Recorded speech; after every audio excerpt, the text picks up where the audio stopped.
رشان کے علاقہ تحصیل بسیمہ سے ہمارے نمائندہ گلفام شبیر کی رپورٹ کے مطابق چیف سیکرٹری بلوچستان، سیکرٹری صحت اور ڈپٹی کمشنر واشوق کی ہدایت پر district health officer Washuk doctor Abdulhamid Baloch کی نگرانی میں واشوق کے سیلاب سے متاثرہ علاقہ پتک میں ایک روزہ فری میڈیکل کیمپ کا انعقاد کیا گیا۔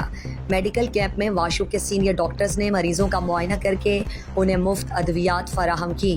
اس موقع پر district support manager PPHI Washuk Mushtaq Ahmed, medical superintendent DHQ Washuk chest specialist doctor Muhammad Abbas, deputy DHO Washuk doctor Nauroz Khan, doctor Abdulmuttalib, DSV Abduljalil, Athar Jamali, M&I PPHI اور دیگر بھی موجود تھے۔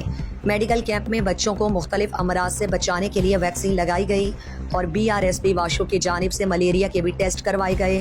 ایک روزہ فری میڈیکل کیمپ میں کل 500 کے قریب مریضوں کا معائنہ کیا گیا، جن میں زیادہ تر ملیریا، ٹائیفائیڈ اور دیگر امراض میں مبتلا تھے۔ مزید دلچسپ معلومات اور خبروں سے آگاہ ہونے کے لیے Gedrosia point Facebook page, Instagram, Twitter کو فالو اور یوٹیوب چینل کو سبسکرائب کریں۔ بیل آئیکن بٹن دبانا نہ بھولیں۔